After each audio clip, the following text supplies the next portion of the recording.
Good morning. Online class में स्वागत है। ये कक्षा 8 के अंदर अपने घनमूल के बारे में बात कर रही थी और घन संख्या के बारे में अपन बात कर रहे थे। और पूर्ण घन संख्याएं वो संख्याएं होगी जिनके तीन तीन के यदि जोड़े बनते हैं तो वो संख्या पूर्ण घन है, अन्यथा वो पूर्ण घन नहीं है। आओ मैं पहले एक संख्या लेता हूँ जिसमें अपने को पता चलेगा कि ये जो संख्या है वो पूर्ण घन है अथवा नहीं है। एक संख्या मैंने ली 216। अब पहले अपन देखते हैं कि ये 216 अभाज्य गुणनखंड विधि से पूर्ण घन है अथवा नहीं है। तो मैं 216 का अभाज्य गुणनखंड करके देखूंगा। तो 216 का अभाज्य गुणनखंड करके देखो, 2 एकम 2, 2 × 16, 2 × 10 54, 27 × 54, 3 नाम 27, 3 × 9 और 3 एकम 3।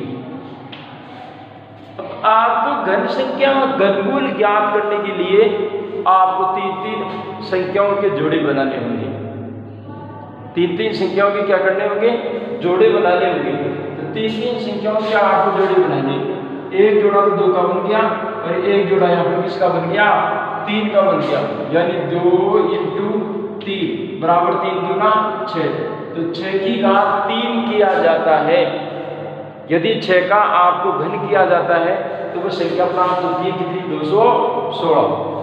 तो 216 का पूर्ण घन बन गई। लेकिन अब वे संख्याएं जिनका पूर्ण घन नहीं हो सकती तो उसको पूर्ण घन कैसे बनाएं?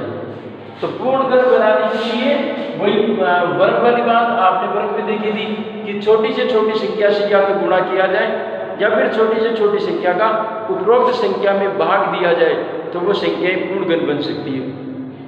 वो संख्याएं पूर्ण घन बन सकती है। तो आओ एक संख्या लेता हूं मैं, उस संख्या के माध्यम से अपन देखेंगे कि अगर कोई संख्या पूर्ण घन नहीं बन रही तो उसका पूर्ण घन बनाने का तरीका क्या होगा। तो मैंने एक संख्या ली 392। एक संख्या ली मैंने 392 और 392 का मुझे ये पता लगाना है कि पहले तो ये पूर्ण घन है क्या। अगर तीन संख्याओं के अगर जोड़े बन जाते हैं तब तो वो पूर्ण घन है। अगर तीन संख्याओं के जोड़े अगर नहीं बनते तो वो पूर्ण घन नहीं है। सीधी सी बात है। अब जिनके जोड़े नहीं बन रहे उनका आपको गुणा करना है या भाग करना है, ये तो पता चलेगा कब जोड़े बनेंगे तब। तो एक बार आप अभाज्य गुणनखंड विधि से अपने को चेक करना पड़ेगा कि इनका अभाज्य गुणनखंड विधि से पूरे जोड़े बनते हैं या नहीं बनते। और पहले तो 392 का अभाज्य गुणनखंड करके देखता हूँ कि ये पूर्ण घन बनती है या नहीं बनती है। तो देखिए 2 का भाग दे, 2 एकम 2, 2 नाम 18, 2 × 12, 2 का भाग दे 2 नाम 18, 2 × 16, 2 का भाग दे 2 चौपाट 2 नाम 18, 7 × 7 = 49, 7 से 7। अब साहब यहाँ पर देखिए कि ये जो 300 संख्या 392 है, 392 के अंदर देखिए कि ये 2 का जोड़ा बन गया, लेकिन यहाँ पर ये 7 का जोड़ा नहीं बन रहा। 7 का जोड़ा नहीं बन रहा। तो अब क्या करें भाई ताकि ये संख्या पूर्ण घन बन जाए। अब आप खुद दिमाग लगाइए कि यदि अगर एक बार 7 और आ जाता, यदि एक बार 7 और आ जाता तो ये संख्या पूर्ण घन बन जाती। यदि एक बार 7 और आ जाता तो ये संख्या क्या हो जाती? पूर्ण घन बन जाती। तो अब क्या करना पड़ेगा? दो तो है ही, खाली इस 7 का जोड़ा बनाने के लिए एक 7 की तो कमी पड़ रही है। तो क्यों न इस 392 को 7 से गुणा कर दिया जाए तो एक बार 7 और आ सकता है। आ सकता है। तो आपको 392 को किससे गुणा करना है? 7 से गुणा करना है। तो वह छोटी से छोटी संख्या कितनी होगी? 7। तो तो सीधा सा लॉजिक बन गया, यदि जोड़ा बनाते समय अगर जोड़े में 2 अंक तो आ गए, खाली एक ही अंक नहीं आया, तो आपको उपरोक्त संख्या को गुणा करना है। सीधी सी बात है, जिसका जोड़ा नहीं बन रहा उससे, जिसका जोड़ा नहीं बन रहा उससे आपको उपरोक्त संख्या से क्या करना है, गुणा करना है। और खाली जोड़े के अंदर एक ही मान आया, दो न्याय एक ही आया, तो अब तो इस एक को भी हटाना पड़ेगा। तो हटाने के लिए क्या करना पड़ेगा, वाह।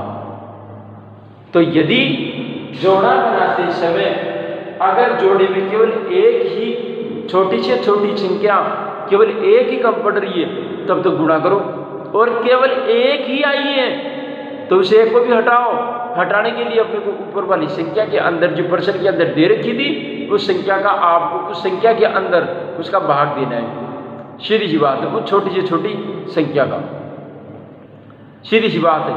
तो उपरोक्त संख्या को तो आपको क्या करना पड़ेगा, 7 से गुणा करना पड़ेगा। तो 392 को किससे गुणा करना पड़ेगा, 7 से।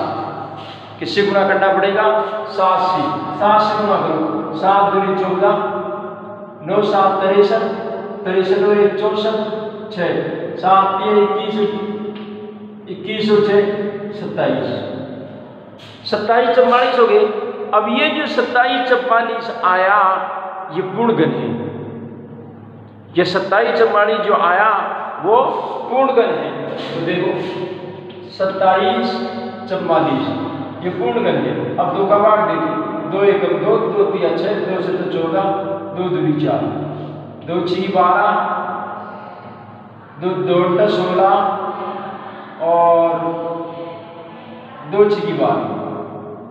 फिर 2 का भाग 2 3 6, 2 4 8 और 2 3 6। अब 3 का भाग 2 7 का जाएगा। देखो इसमें 4 और 3 7 3 10, तो 7 का ही जाएगा। 7 चौक 28, 7 9 63, 7 7 49, 7 7 49। अब देखिए यहाँ पर पूरे जोड़े बन गए। यहाँ पर 2 का भी जोड़ा बन रहा है, यहाँ पर 7 का भी जोड़ा बन रहा है। बन रहा है क्यों, क्योंकि यहाँ पर खाली एक 7 ही तो कम था, वो एक 7 तक आ गया। तो अगर जोड़े में 2 संख्या अगर है, खाली एक ही तो नहीं है, तो ऐसी परिस्थिति के अंदर 392 को जिसका जोड़ा नहीं बन रहा उसे गुणा कर दो। और जोड़ा खाली एक ही है, उस जोड़े के अंदर एक ही संख्या आई है, तो ऐसी परिस्थिति में आपको क्या करना पड़ेगा, भाग देना पड़ेगा। क्या करना पड़ेगा, भाग देना पड़ेगा। इसके अलावा कोई लॉजिक नहीं है। तो इस प्रकार से वो संख्या पूर्णगण बन जाएगी। तो 2 × 7 = 14, तो 14 की घात 3, तो पूर्णगण बन गई 14 की घात 3। क्या संख्या 500, क्या संख्या 500 पूर्णगण है क्या? अगर पूर्णगण नहीं है तो आप इसको पूर्णगण बनाओ। संख्या 500 पूर्णगण है अथवा नहीं है, तो आप संख्या को पूर्णगण बनाओ। सीधी सी बात है, संख्या को क्या करो, पूर्णगण बनाओ। अभाज्य गुणनखंड करता हूं पहले। अभाज्य गुणनखंड से पता चलेगा कि यह संख्या पूर्णगण बनने लायक है अथवा नहीं है। तो पहले तो 500 का आप अभाज्य गुणनखंड करके देखो। अभाज्य गुणनखंड से यदि 3 अंकों के अगर अभाज्य संख्याओं के अगर जोड़े बन जाते तब तो ठीक, अगर जोड़े नहीं बनते तो फिर वो पूर्णगण नहीं है। एक बार तो भाग देता हूं, 2 का भाग दिया 250, 2 का भाग दिया 125, 5 का भाग दिया 25, 5 का भाग दिया 5। किसका जोड़ा नहीं बन रहा, 2 का।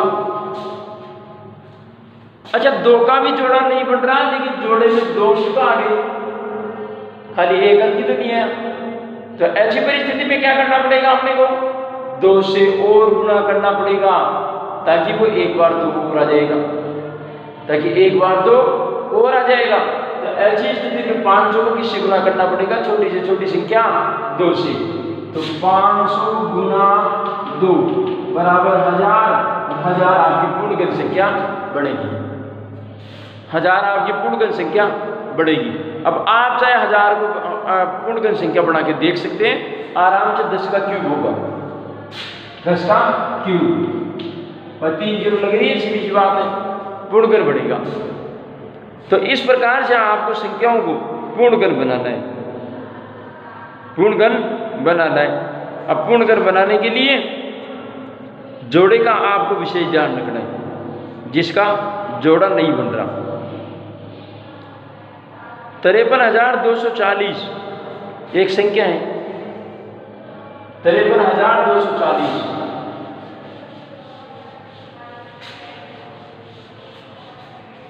एक संख्या है, 53,240। एक बार आप इसका अभाज्य गुण ढूंढ करके देखो कि ये पूर्णगण है अथवा नहीं है। तो देखो, 2 का भाग दिया, 2 दूनी 4, 2 छकी 12, 2 छकी 12, 2। 2 का भाग दिया 2, 3, 3, 1, 0।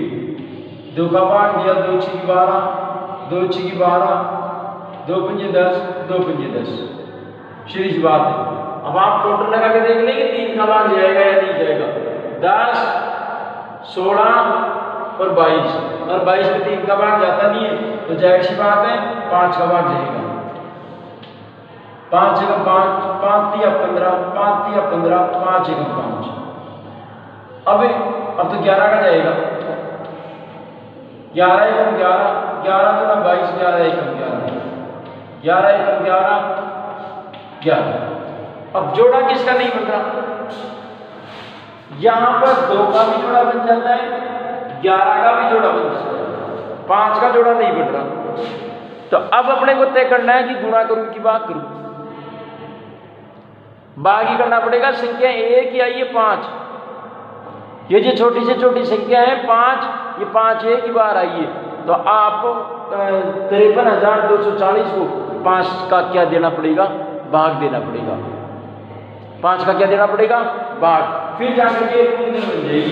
तो 53,240 और भाग देना है 5 का।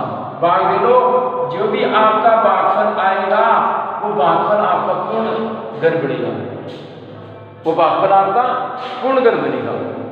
तो इस प्रकार से आपको संख्याओं को क्या करना है? पूर्णगण बनाना है। तो आपको प्रश्नावली 7.2 है, सॉरी 7.1 है, उसके अंदर जो सवाल 2 दे रखे हैं, 2-3 सवाल, वो 2-3 सवाल इसी तरीके से हल होंगे। मेरी तरफ से प्रश्नावली 7.1 पूरी। कल देखेंगे कि अभाज्य गुणनखंड विधि से भी घनमूल, अगर आप 7.2 के अगर सवाल करना चाहें तो आप 7.2 भी हल हो सकती है, 7.2 भी हल हो सकती है। धन्यवाद।